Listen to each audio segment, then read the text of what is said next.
विदसद्वन्द्यानं तिरुवणहिदमधुरविसदवकाणम् अन्तातीतगुणानं नमो जिनानं जिदभवाणं। कुंदकुंदाचार्य भगवान की जय।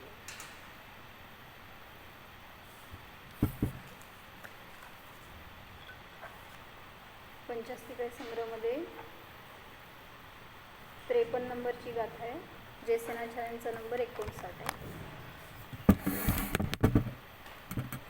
जीवाणायणी हणा संतानंताय जीवभावादो सभावदो अनंता पंचगुणपधानाय. काय सांगितलं अर्थ? 5 भावांचं वर्णन करतायत. त्याच्यामध्ये जीव वेगळ्या वेगळ्या अपेक्षेने वेगळ्या वेगळ्या प्रकारचा आहे. कधी अनादि अनंत आहे, कधी साधी शांत आहे, कधी साधी अनंत आहे. एवढं घटवलंय त्यांनी. आपण लावलं की कधी अनादि शांत पण आहे. कुठल्या अपेक्षेने? अनादि शांत. जीव अनादि शांत कोणाच्या अपेक्षेने आहे? आता रोजचं ऐकून सवय झाली तुम्हाला, म्हणल्यावर वेगळं विचारायला पाहिजे. म्हणजे असं अनादि शांत का जीव? शाही भावाच्या अपेक्षेने का? नाही, तो साधी अनंत आहे. औक्षणिक, शाहीक, शायक्षणिक, औक्षणिक आणि शायक्षणिक ते सगळे ते कुठल्या अपेक्षेने? अनादि नाही, साधी शांत झाला तर अनादि शांत पाहिजे मला.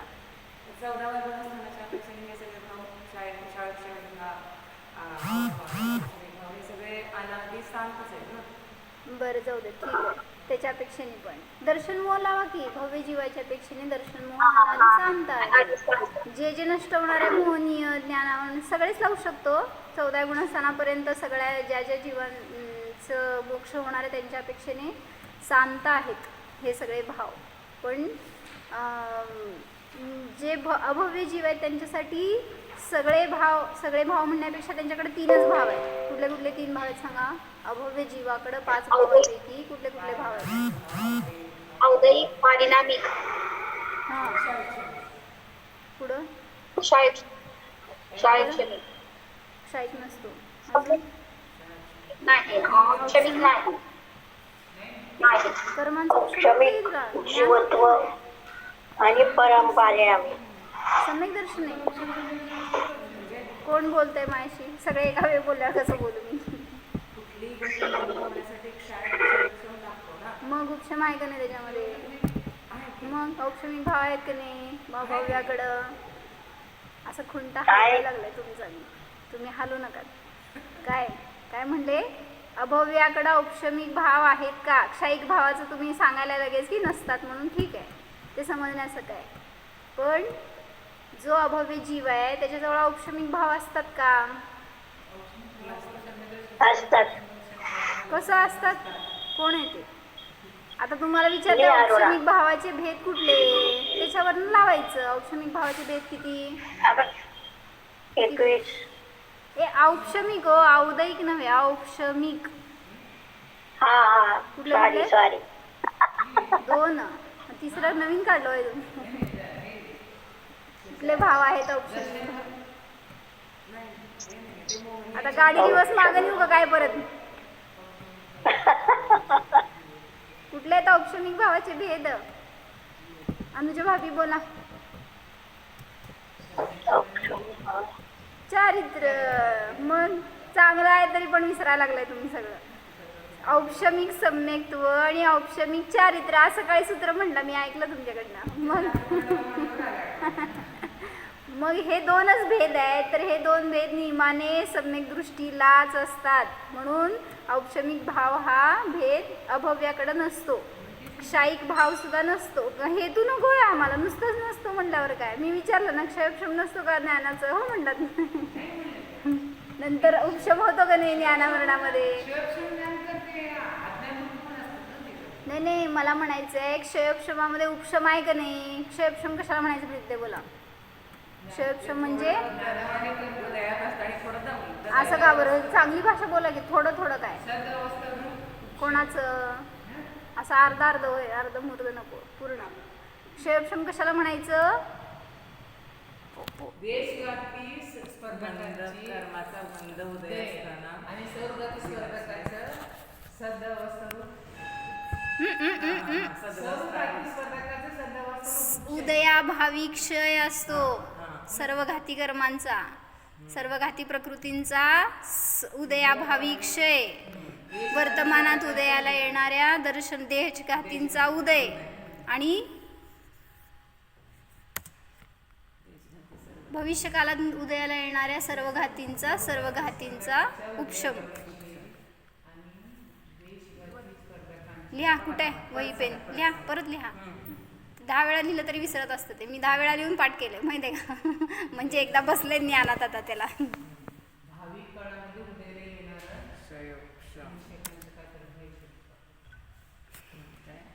देशघातींचा उदय तुमच्या कार्यामध्ये बाधक नसतो. भलेही थोडंसं अडथळा करेल की, पण तरी सुद्धा ते कार्य न होण्यामध्ये त्याला कारण म्हणलं जात नाही. जसं सर्व घातींचा उदय असेल तर नियमाने तिथं कार्य होणार नाही, तसं नाही आहे. देशघातींच्या बाबतीमध्ये ते उदयात असले तरी सुद्धा कार्य होऊ शकतं. जसं की क्षयोपशम अवस्थेमध्ये देशघाती रूपाने मती ज्ञानावरणाचा उदय असला तरी जेवढ्या अपेक्षेने उदय आहे तेवढ्या अपेक्षेने तिथं कार्य दिसून येतं.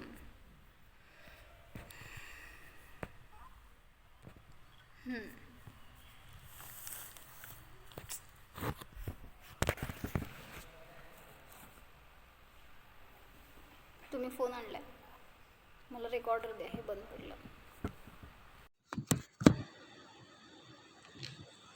तर क्षयोपशम म्हणजे काय सांगितलं आता परत एकदा. वर्तमानातल्या सर्व घाती स्पर्धकांचा उदयाभावी क्षय म्हणा की लक्षात राहतंय. म्हणजे पुढं देशघातीचा उदय लिहा की, आहे ना वही पेन, का बरं असं.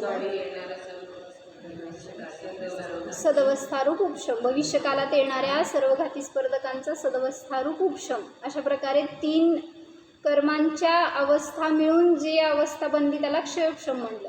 मग क्षयोपशमिक भाव अभव्याकडे असतो की नाही?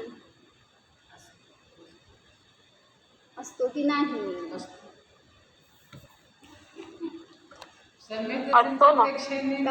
नाही, घातकर्मांचा क्षय एकच होणार. क्षयोपशमिक असं जेव्हा लावतोय ना भव्यामध्ये आणि अभव्यामध्ये, त्यावेळेस तिथं त्या भावाचे भेद बघायचे. म्हणजे कळतं तुम्हाला ते भेदामध्ये कुठं अभव्य बसतो का. हां, नुसतं सम्यक दर्शनाच्या बाबतीत बघू नका. क्षयोपशमिक भावाचे 18 भेद असतात. त्याच्यामध्ये ज्ञान आहेत की नाही, 3 ज्ञान आहेत आणि 5 ज्ञान आणि 4 ज्ञान आणि 3 अज्ञान आहेत क्षयोपशमिक भावामध्ये. त्यामुळे हे भाव असू शकतात अभव्याकडं पण. म्हणून सांगितलं की तिथं अभव्याच्या अपेक्षेने 3 भाव असतात 5 भावापैकी. एक पारिणामिक भाव तर आहेच, औदयिक भाव तर असणारच, आणि तिसरा क्षयोपशमिक भाव. कुठल्या अपेक्षेने मोहनीयाचा क्षयोपशम होत नाही, किंवा जेवढं काही क्षयोपशम म्हणजे आता त्याला चारित्र मोहनीयाचा क्षयोपशम आहे की अनंतानुबंधी जनित, त्याचं उदय चालू आहे, क्षयोपशम आहे. मग त्याच्या अपेक्षेने त्याचं कार्य तिथं दिसेल. पण चारित्र मोहनीयामध्ये क्षयोपशम नाही आहे ना, क्षयोपशमिक सम्यक्त्वच येतं त्यामुळे ते येत नाही त्याच्यामध्ये. फक्त ज्ञानावरण, दर्शनावरण आणि अंतराय एवढ्या अपेक्षेने क्षयोपशम चालू आहे या 3 कर्मांच्या अपेक्षेने. त्यामुळं त्याच्यामध्ये जेवढं उघाड आहे तेवढं कार्य दिसून येतं. ठीक आहे, पुढं सरकायचं, आपण मागं जायला लागलो आता. तर जयसेनाचार्यांच्या टीकेमध्ये शेवटचे 4 लाईन राहिले होते. इदानीं संख्यां कथयती. जयसेनाचार्यांची मिळाली का? म्हणजे आता या गाथेचा अर्थ वेगळ्या अपेक्षेने सांगायला लागलो. थोडंसं डिफरंट काहीतरी घटवलं तरी. इदानीं म्हणजे आता संख्या सांगतात. द्रव्य स्वभाव गणनया पुनः अनंताः. द्रव्य स्वभाव गणनेच्या अपेक्षेने पुन्हा जीव अनंत आहेत. अनंताः घेतले ना दुसऱ्या ओळीमध्ये, सद्भावदो अनंता. म्हणजे जीव स्वभावाच्या अपेक्षेने बघायला गेलं तर अनंत जीव आहेत. द्रव्य स्वभाव की गिनती करने पर जीव अनंत है. किती जीव आहेत तर अनंत आहेत. माझा शांत शांत अनंत शब्दयोगो तृतीय व्याख्यानं क्रियते सहानन्ते सह अंतेन संसारविनाशेन वर्तते वर्तन्ते शान्ता भव्याः शान्ताः भव्याः न विद्यते अनन्तः अन्तः अन्तः न विद्यते अन्तः संसारविनाशः येषां ते पुनः अनन्ताः अभव्याः ते च अभव्याः अनन्तसङ्ख्याः तेभ्यः अपि भव्याः अनन्तगुणसङ्ख्याः तेभ्यो अपि अभव्यसमानभव्याः अनन्तगुणाः इति. तुम्हाला संख्या सांगायला लागलेत आता भव्य किती आहेत आणि अभव्य किती आहेत. परवा म्हणलं मी शॉक लागणार आहे म्हणून. का बरं मागं सांगितलं होते ना काय अनंत भव्य जीव आहेत. कसं राहायला पाहिजे आता?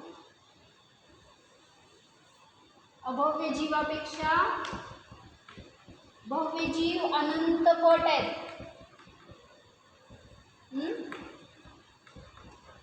किती आहे ही संख्या अनंत. स्थ ही अनंताची संदृष्टी आहे बरं का. दिसतंय का बोर्डवरचं. अभव्य जीव जेवढे आहेत ना पूर्ण 3 लोकांमध्ये जीवराशीमध्ये संपूर्ण अभव्य जीव जेवढे आहेत त्याच्यापेक्षा अनंत पट जीव भव्य आहेत. पण म्हणजे ह्याच्यावरनं म्हटलं होतं की घाबरू नका आपण पण भव्य आहे म्हणजे असू शकतो काय आवश्यकता नाही की अभव्यामध्येच आपली गणना व्हायला पाहिजे. म्हणून भलेही ही संख्या पण अनंत आहे अभव्य जीवांची पण त्याच्यापेक्षा सुद्धा अनंत पट भव्य जीव आहेत. म्हणून सांगितलं अभव्य जीव एक असेल तर भव्य जीव अनंत आहेत. अनंत भव्यांमध्ये एखादा अभव्य असतो त्यामुळे आपण तो असेल असं भय नको. म्हणून तुम्ही सम्यक दर्शनाला प्राप्त करू शकता.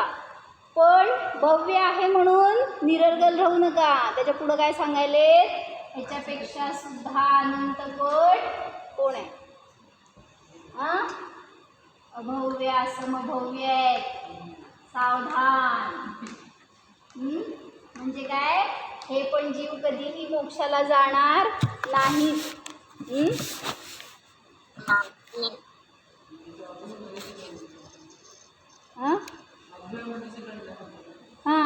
भव्य म्हणायचं नाही त्याला. भव्य राशीमध्येच येत आहेत ते पण भव्य असून सुद्धा मोक्षगामी नाहीत. दुरांदूर भव्य म्हणा किंवा अभव्य असमभव्य. म्हणून हे जीव किती झाले अनंत ह्यांच्यापेक्षा अनंत पट आहेत ना ते. पण याच्यापेक्षा सुद्धा हे जीव आता कुठं लिहू अनंत लिहू काय म्हणजे ह्याच्यापेक्षा सुद्धा अनंत पट संख्या अभव्य संभव्याची आहे. म्हणून सावधान. काय करा आत्ता अनुभूती करा आणि निर्णय करा स्वतःचा की मी जाणतोय म्हणजे भव्य आहे. काल असं मला एकांचा मेसेज आलं आपल्या अभव्याची चर्चा ऐकून की म्हणले आजपर्यंत भीती वाटायची म्हणले की आपण अभव्य असेल तर. पण ते कालचं आपलं वाक्य होतं ना शेवटचं काय होतं मी अभव्य नाही स्वतःला जाणत असल्यामुळे असं घेतलं होतं ना अनुमान. ते म्हटले तेवढ्या अनुमानावरून मला असं कॉन्फिडन्स आलं की बास मी अभव्य नाही आहे. म्हणजे एवढंच तर निर्णय करायसाठी ही सगळी चर्चा सांगितली आचार्यांनी. स्वतःचा निर्णय करा जाणा आणि सेफ राशीमध्ये राहावा. एकदा भव्यामध्ये गिनलो गेलो की संपलं आपलं. कधी पण मोक्ष होईना मग निश्चिंतता. म्हणजे ही जर अनंत पट आहे तर ही सुद्धा याच्यापेक्षा अनंत पट आहे. भव्य राशीपेक्षा अभव्य समभव्य राशी अनंत पट आहे हे सांगितलं. समजले. तेच वाक्य सांगायले तिथं अर्थामध्ये बघा.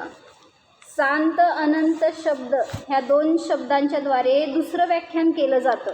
द्वितीयम व्याख्यानम. वरती आपण शांत अनंत कशा अपेक्षेने लावलो भावाच्या अपेक्षेने लावलो 5 भावाच्या अपेक्षेने. पण इथं त्यांनी सांगायलेत काय दुसरं व्याख्यान करतात शांत आणि अनंत का आहे जीव. शांत म्हणजे काय अंतेन सह संसार विनाशेन वर्तन्ते. संसाराच्या विनाशाबरोबर म्हणजे अंताबरोबर जो राहतो तो शांत. म्हणजे संसाराचा ज्याचा अंत येतो तो शांत. तर तो झाला भव्य. म्हणजे भव्य जीव शांत असतात. आणि पुढं सांगायले न विद्यते अंतः संसार विनाशः येषां ते पुनः अनंतः भव्याः. ज्यांच्या संसाराचा विनाश अंत न विद्यन्ते नसतो, ज्यांचा ते पुन्हा अभव्य अनंत आहेत. म्हणजे व्याख्या करून दाखवली तुम्हाला.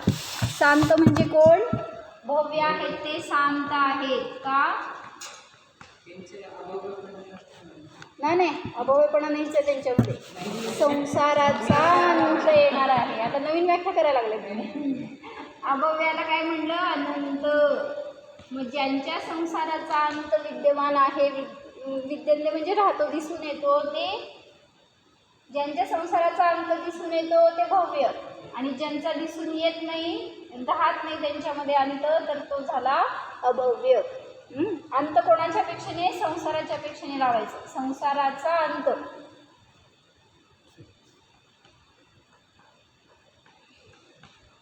ज्यांच्या संसाराचा अंत दिसून येतो ते शांत, ते भव्य आहेत.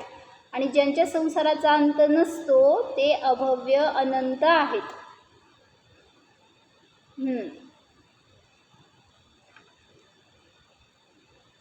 जिनका संसार का विनाश होता है वे शांत भव्य है, जिनका संसार का विनाश नहीं होता है वे अभव्य है और वे अनंत है. पुढं सांगतात आणि ते अभव्य अनंत संख्यारूप आहेत. अभव्य जीव किती आहेत? अनंत संख्यारूप आहेत. त्यांच्यापेक्षा सुद्धा भव्य जीव अनंत गुणसंख्यारूप आहेत. आता ही संख्या राशी सांगायला तुम्हाला. हे जीव अनंत आहेत म्हणजे भलेही अनंत भव्याच्या मागं एक अभव्य आहे, तरी सुद्धा असे अनंत अभव्य जीव आहेत की संसार राशीमध्ये. मग या अनंत अभव्यांपेक्षा भव्य जीव अनंत रूप आहेत हे सांगितलं. अनंत गुणसंख्यारूप आहेत. तेभ्यः अपि त्यांच्यापेक्षा सुद्धा अभव्य समान भव्याः अनंत गुणाः. भीती वाटली का? झटका लागला का? म्हणजे अभव्या संभव्यामध्ये जर आपली गणना झाली तर काय तुम्ही पुरुषार्थ केला तरी सुद्धा तो इन वेन, काय त्याचा अर्थ नाही, व्यर्थ आहे. म्हणून सगळ्याच्याद्वारे स्वतःला जाणा एवढाच उद्देश मिळतोय. अभव्य समान भव्य अनंत गुण आहेत. पुढं अत्र सूत्रे अनादि अनिधीनाः अनंत ज्ञानादि गुणधाराः. गुण आधारहा पाहिजे तिथं. गुण झाले ते गुणा पाहिजे त्याला. गुण नकोय, गुणा पाहिजे. अनंत ज्ञानादि गुण आधाराः शुद्ध जीवाः एव साधी सनिधन मिथ्यात्व रागादि दोष परिहार परिणतानां भव्यानां उपादेयाः इति तात्पर्य. काय सांगायचं आहे येथे या सूत्रामध्ये? अनादि अनिधन अनंत ज्ञानादी गुणांचा आधाररूप शुद्ध जीवच. अध्यात्म सांगायचं ना. आता जयसिनाचार्यांची स्टाईल कशी असती, सगळं तुमचं वर्णन करून झाल्यावर गाथेमध्ये शेवटी प्रयोजन सांगतात. काय तुम्हाला हे समजून फायदा आहे जीवनामध्ये.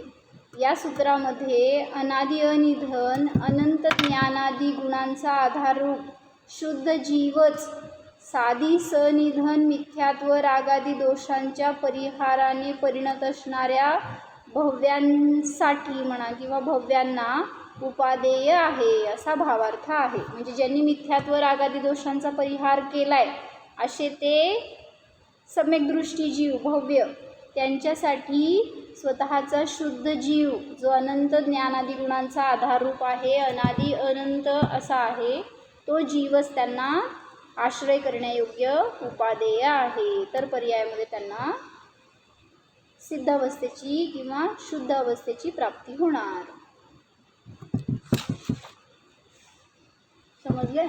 अनादि अनिधन अनंत ज्ञानादि गुणों का आधार शुद्ध जीव ही साधी सनिधन, इकडं घेतलंय, साधी सनिधन असणारे कोण? मिथ्यात्व रागादी दोष यांच्या परिहाराने परिणत भव्यांसाठी उपादेय आहे. यह तात्पर्य रूप अर्थ है.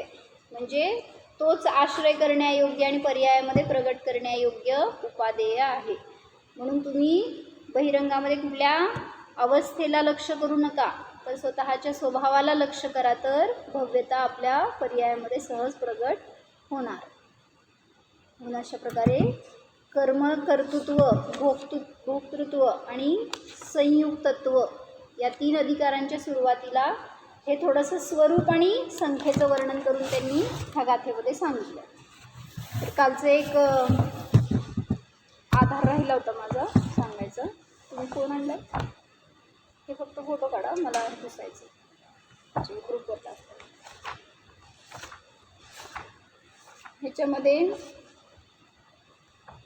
काल आपण बघितलेले 3 आधार काय होते? 3-4 समयसारचं एक बघितलं होतं, प्रवचनसार, भावपाहूड, अर्थप्रकाशिका, राजवार्तिक. आज सांगायचं मला नियमसारमध्ये काय सांगितलेलं.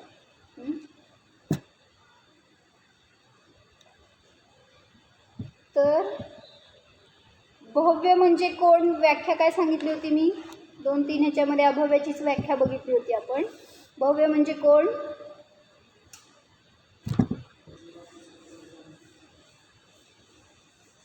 ते भव्य म्हणजे कोण? आम्हाच्या भाषेमध्ये डेफिनेशन सांगा मला.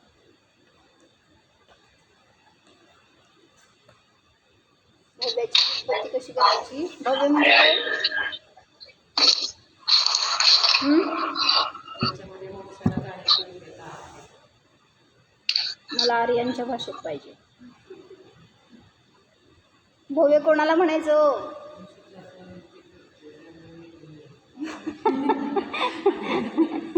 नको तशी पण नको.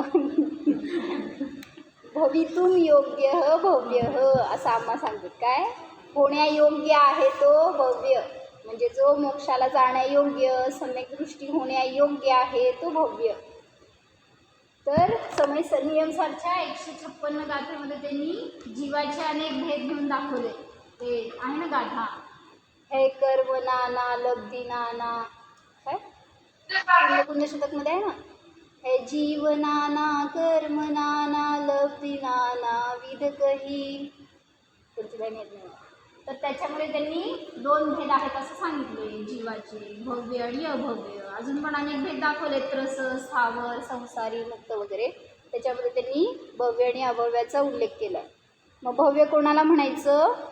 तर भव्याची व्याख्या दाखवली. भवन योग्य जे होण्यायोग्य आहे ते भव्य. भवन योग्य. कोणाचा आवाज चालू आहे? म्यूट ठेवा.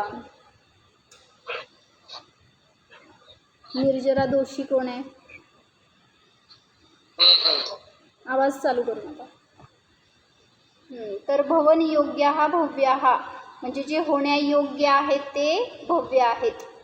आणि याच्या विपरीत एतेषां विपरीतः अभव्याः, याच्या जे कोणी विपरीत असतात ते अभव्य असतात. म्हणजे कोण? जे कधीही होण्यायोग्य नाहीत. काय? शुद्ध होण्यायोग्य, सिद्ध होण्यायोग्य, स्वरूप रूप होण्यायोग्य नाहीत, ते अभव्य आहेत असं सांगितलं त्यांनी खुलासा करून. भविष्यकाळात स्वभाव अनंत चतुष्टयात्मक सहज ज्ञानादी गुणरूप होण्यायोग्य जीव ते भव्य. भवनयोग्यमध्ये कोणाच्या होण्यायोग्य? तर स्वभाव चतुष्टयाच्या अपेक्षेने सहज ज्ञानादी गुणरूप होण्यायोग्य जे आहेत ते भव्य, आणि स्वभावरूप जे होत नाहीत ते अभव्य आहेत असं 156 गाथेमध्ये सांगितलं होतं. आणि राजवार्तिकमध्ये भव्याची परिभाषा अशी केली त्यांनी, सम्यक दर्शनादी पर्यायेण यह आत्मा भविष्यती सह भव्य. सम्यक दर्शनादी पर्याय रूपाने जे होण्यायोग्य असतात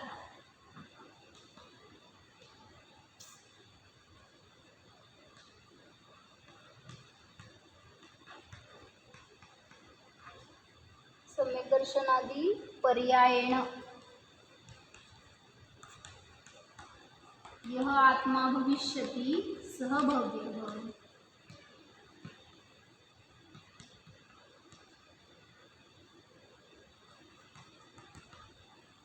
म्हणजे जो सम्यक दर्शनादी पर्याय रूपाने होण्यायोग्य आहे तो आत्मा भव्य आहे. त्याच्या विरुद्ध करा यो न भविष्यती यो न तथा भविष्यती सह अभव्य.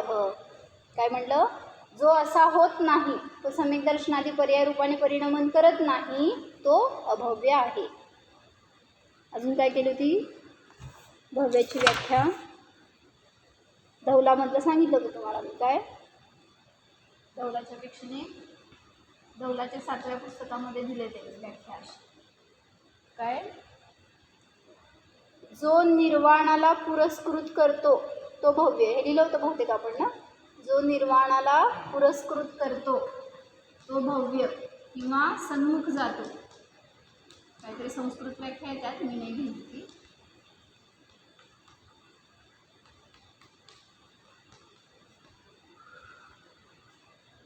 जो निर्वाणाला पुरस्कृत करतो किंवा त्याच्या सन्मुख जातो तो भव्य.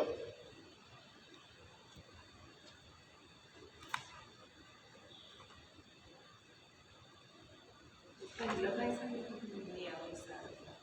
स्वभाव चतुष्टयाच्या अपेक्षेने होण्यायोग्य आहे तो भव्य. भवी काय घेतलं? भवितुम भवन योग्य म्हणजे भवन म्हणजे होण्यायोग्य. कशा प्रकारे होण्यायोग्य? तर स्वभावरूप होण्यायोग्य. मग कुठला स्वभाव आहे? अनंत चतुष्टय रूप स्वभाव आहे. त्या रूप होण्यायोग्य जे आहे ते भव्य आणि होण्यायोग्य नाही ते अभव्य.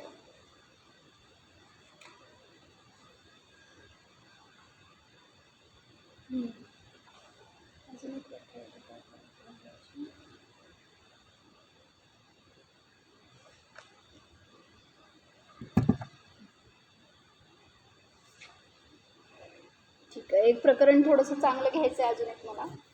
म्हणजे आता हे आपण भव्य आणि अभव्य कोणाच्या अपेक्षेने लावले काय कळतं का? आपण चांगलं लिहिलं नाही.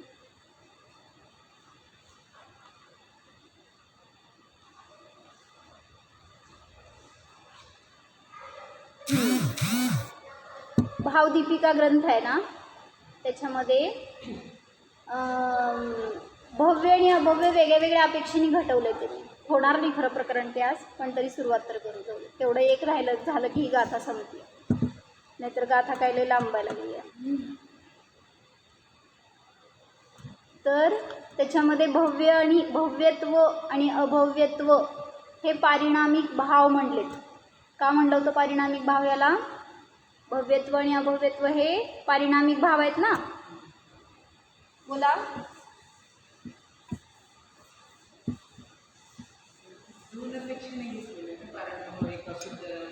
असू दे की. भव्यत्व हा पारिणामिक भाव का? अभव्यत्व हा पारिणामिक भाव का? कर्माच्या बरोबर पर्यायाची अवस्थेची अपेक्षा नसते आणि ते सदाकाळ जीवाबरोबर जिथं जाईल तिथं राहतात. आता ते मोक्ष होण्याच्या अपेक्षेने सोडा, पण जे कर्माच्या सापेक्ष नसतात ते भाव सगळे पारिणामिक भावरूप स्वभावरूप असतात असं म्हणलं जातं. म्हणून भव्यत्व आणि अभव्यत्व हे पारिणामिक भावरूप आहेत. मग त्याच्यामध्ये वेगवेगळ्या अपेक्षेने भव्य आणि अभव्य घटवले. हे ग्रंथ आहे, हे पुस्तक लिहिलंय दीपचंद जैन म्हणून काहीतरी बहुतेक नाव आहे त्यांचं, रायटरचं. चांगल्या अपेक्षेने घटवलेत 5 भाव त्यांनी. वाचायसारखं आहे ते पुस्तक, वाचा. तर त्याच्यामध्ये 5 अपेक्षा घटवल्यात. भव्य आणि अभव्य कोणाला म्हणायचं? कधी द्रव्याला भव्य म्हणलंय, कधी पर्यायाला भव्य म्हणलंय, कधी जीवाला भव्य म्हणलंय, कधी अन्य द्रव्याला अभव्य म्हणलं. असं खूप वेगळ्या वेगळ्या अपेक्षेने त्यांनी घटवलंय. तर ते एक चांगलं वाटलं होतं प्रकरण. आता ही विवक्षा वेगळी आहे बरं का, ह्या गाथेशी रिलेटेड नाही. कारण गाथेमध्ये आपल्याला फक्त मोक्षाच्या अपेक्षेने भव्य आणि अभव्य घटवायचं आहे. पण इथं ही विवक्षा नाही आहे, पण तरी भव्य आणि अभव्य कसं घटवलं हे चांगलं वाचलेलं म्हणून ते घेतो. तर पहिलं सांगितलं भव्यत्वरूप परिणमनाच्या योग्यतावाला भाव त्याला भव्यत्व भाव म्हटले आणि त्या योग्यतेने रहित असलेला भाव तो अभव्यत्व भाव. काय म्हणले? भव्यत्व भाव म्हणजे काय? परिणमन होण्यायोग्य, परिणमनाच्या योग्यतावाला. असं नाही घेतलेलं. हां, परिणमन होण्यायोग्य जसं म्हटलं ना तुम्ही, आता पुढचे लावलं तर तुम्हाला कळेल हे कसं विवक्षण. हां परिणमन होण्यायोग्य, परिणमनाला काय केलं? परिणमनाच्या योग्यतावाला.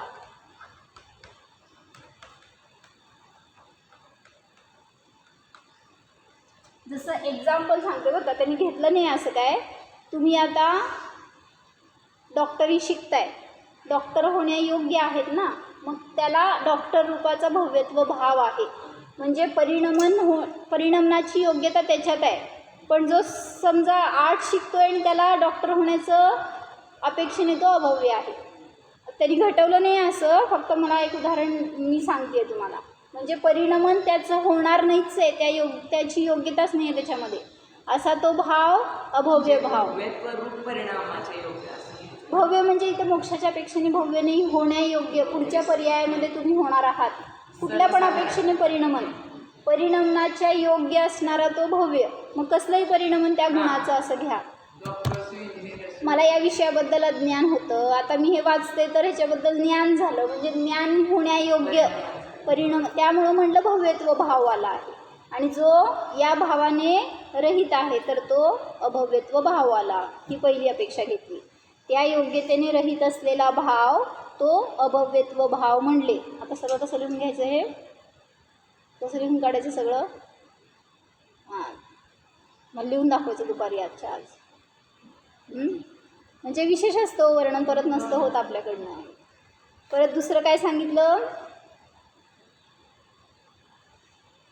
भविष्यामध्ये ज्या भावाच्या परिणमनायोग्य बाह्य निमित्त मिळाल्यावर त्या भावरूप परिणमेल तो भव्य. म्हणजे आता हे स्वतः परिणमनाचे योग्य घ्यायचं उपादान, आणि आता बहिरंगात निमित्त मिळाल्यावर तसं परिणमन करेल तर त्या भावरूप परिणमणारा तो भव्यत्व भाव. आणि बाह्य निमित्त मिळूनही त्या भावरूप जो परिणमत नाही तो अभव्यत्व भाव. म्हणजे आता हे उपादानाच्या अपेक्षेने लावा असं म्हणा. बाह्य निमित्त मिळाले देवशास्त्र गुरु आणि त्याला सम्यक दर्शनाची प्राप्ती झाली, त्याची योग्यता म्हणून तिथं परिणमनाच्या योग्य तो भव्यत्व भाव म्हणला गेला.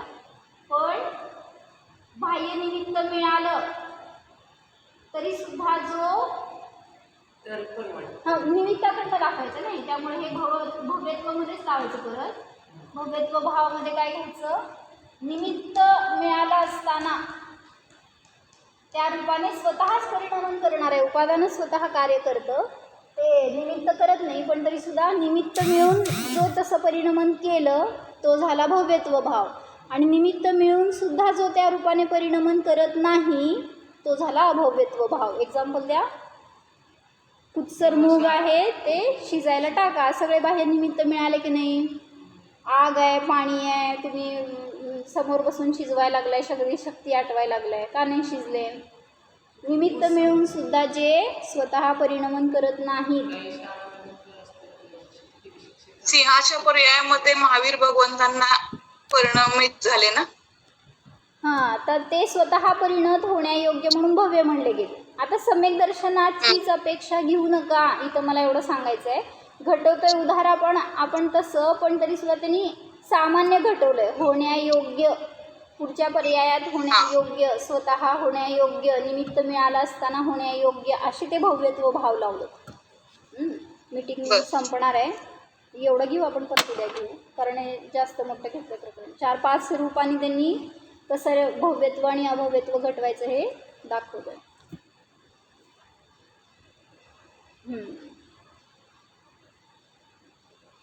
एक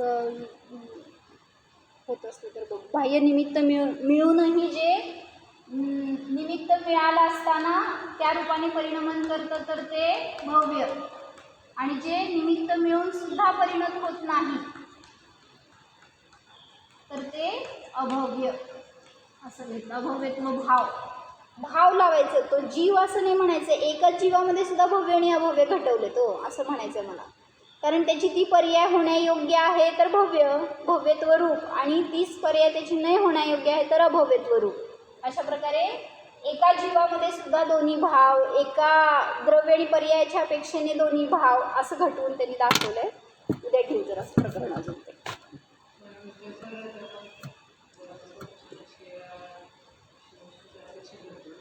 ते मोहनियामध्येच लावायचं आहे आणि ते सम्यक दर्शनाच्या अपेक्षेनेच आपण भव्य भव्य लावतो. इथं ती विवक्षा नाही. इथं फक्त होण्यायोग्य परिणमनाकडं शब्दाकडं जोर द्या. भव्य म्हणजे भव शब्द आहे ना, भव काय म्हणायचं, भूभव, होणे असणे असं त्याचे अर्थ आहेत. मग त्या अर्थाच्या अपेक्षेने भवचं होण्यायोग्य असा अर्थ केला आहे आणि त्याच्या रूपाने भेद करून दाखवलं की भव्यत्व भाव कशाला म्हणायचं आणि अभव्यत्व भाव कशाला म्हणायचं. तुमच्या जिज्ञासेचं उद्या आपण समाधान करू. तेवढा वेळ धीर धरा. नाहीतर असेल पुस्तक भावदीपिका तर दुसऱ्या अधिकारामध्ये 9व्या पानावर आहे, वाचा. त्यांची रोज Zoom meeting करते का प्रवचन असतात. हां, ते प्रवीण कुमार शास्त्रींची असतात. ऐकलं होतं मी, पण माहीत नाही. मी नाही.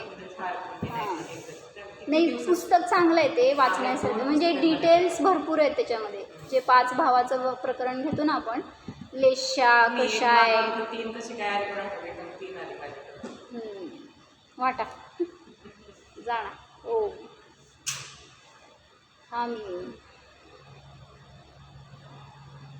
पंचम पारिणामिक भाव स्वरूप जीव आहे.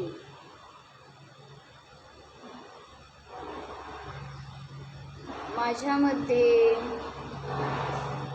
कर्मांचा क्षय क्षयक्षम उपशम उदय नाहीच. कर्मनिरपेक्ष स्वभाव जाणा.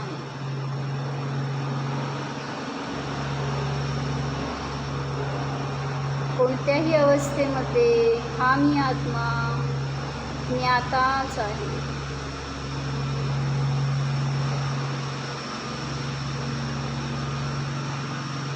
समता स्वरूपोऽहं कर्मरहितोऽहम्